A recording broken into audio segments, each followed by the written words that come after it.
அஃப்ரீன்ற ஒரு பொண்ணு ஆனந்த் மேத்தாவோட காரை எரிச்சிருவாங்க. ஏன்னா அவங்களோட பாகிஸ்தான் ஃப்ளாக் ஒரு சண்டையினால் எரிஞ்சிருக்கும்.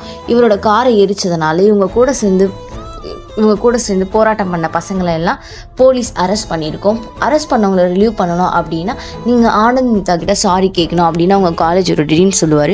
நான் சாரிலாம் கேட்க மாட்டேன் அப்படின்னு அஃப்ரீன் ரூடாக ஆனந்த் மேத்தா கிட்ட சொல்லும்போது, அவர் ஒன்று நீ என் காரை ரிப்பேர் பண்ணி தரணும், இல்லைனா எனக்கு 1 மில்லியன் நீ தரணும். அவங்க நான் சாரி கேட்க மாட்டேன், நான் 1 மில்லியன் தந்து உங்கள் காரை ரெடி பண்ணி கொடுத்துட்றேன் அப்படின்னு சொன்னனால இவங்க அந்த 1 மில்லியனுக்காக அவங்க தாத்தா வீட்டுக்கு போவாங்க. அவங்க தாத்தா அபு தாரிக். ஆனால் அஃப்ரீன் அவங்க தாத்தா கிட்ட பேசி 2 இயர்ஸ் ஆச்சு. ஒரு சண்டைனால கோச்சிட்டு வந்துட்டாங்க. சரி, நான் அவங்க தாத்தா கிட்ட போய் காசு வாங்குறதுக்காக போனால் அவங்க தாத்தா இறந்துருப்பாரு. அவங்க தாத்தா இறந்து 2 இயர்ஸ் ஆகிருக்கும். அவங்க லாயர் சொல்லுவார், உங்கள் தாத்தா உனக்காக ஒரு லெட்டர் வச்சுட்டு போயிருக்கா, அந்த லெட்டரை நீ படிக்கணும்னு கொடுத்துருக்காரு.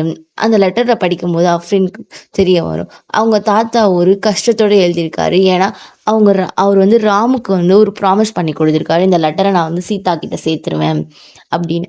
ஆனால் அவர் பல முறை முயற்சி பண்ணியும் அந்த லெட்டரை போய் சீதா கிட்ட சேர்க்க முடியாது.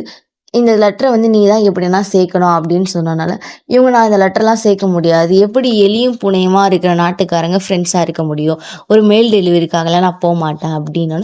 அவங்க வக்கீல் என்ன சொல்லுவார்னா, இந்த லெட்டரை நீ கொண்டு போய் சேர்த்தா தான் அவங்க தாத்தா சொத்துலேருந்து ஒரு பங்கு உனக்கு கிடைக்கும், இல்லைனா எதுவுமே கிடைக்காது அப்படின்னு சொன்னனால இவங்க வேறு வழி இல்லாமல் நூர்ஜஹான் பேலஸ்க்கு வருவாங்க. நூர்ஜஹான் பேலஸ் நூர்ஜஹான் காலேஜாக மாறி இருக்கும். பிரின்சஸ் நூர்ஜஹான் உமன்ஸ்க்காக இந்த காலேஜை கொடுத்துருப்பாங்க கவர்மெண்ட்டுக்கு. சரி, அவங்க விசாரிக்கும் போது சீதாவை பற்றி எதுவுமே தெரியாது. இவங்களுக்கு என்ன பண்ண தெரியாமல் அவங்க ஃப்ரெண்டு பாலாஜி ஹெல்ப் கூப்பிடுவாங்க. அவர் இங்கே கணக்கு பிள்ளையாக வேலை செஞ்ச பேலஸில் கணக்கு பிள்ளையாக வேலை செஞ்ச கணபதி ஐயர்கிட்ட போய் கேட்பார், இங்கே சீதா மகாலட்சுமின்ற பேரில் யாருன்னா வேலை செஞ்சாங்களா அப்படின்னு. இவங்களுக்கு யாருமே தெரியாது சீதா மகாலட்சுமின்றவங்க இங்கே வேலை செஞ்சாங்க அப்படின்னு.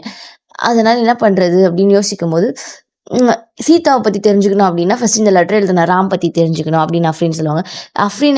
அஃப்ரீன் எப்படி நீ ராமை பற்றி தெரிஞ்சுப்ப அப்படின்றது பாலாஜி கேட்கும்போது, இந்தியன் ஆர்மிஸில் போய் கேட்கலாம், ராம் லெஃப்டினன்ட் ராம் இங்கே 1965 ஒர்க் பண்ணியிருக்காரு அப்படின்னு அவங்க கேட்கும்போது, இங்கே லைப்ரரியில் இருக்கும் ரெக்கார்ட்ஸ் வேணால் எடுத்து பாருங்க அப்படின்னு சொல்லும்போது அந்த ரெக்கார்ட்ஸ்லாம் எடுத்து பார்ப்பாங்க. அதில் ராமோட ஃபோட்டோஸ் இருக்கும். ராமோட ஃபோட்டோஸ் பக்கத்தில் அவங்க ஃப்ரெண்ட்ஸோட ஃபோட்டோஸ்லாம் இருக்கும்.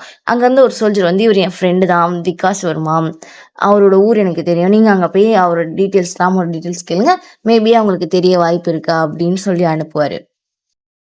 நெக்ஸ்ட் பார்ட் வேணும் அப்படின்னா இந்த வீடியோ லைக் பண்ணி கமெண்ட் பண்ணுங்கள், சப்ஸ்கிரைப் பண்ணுங்கள். தேங்க்ஸ் ஃபார் வாட்சிங்.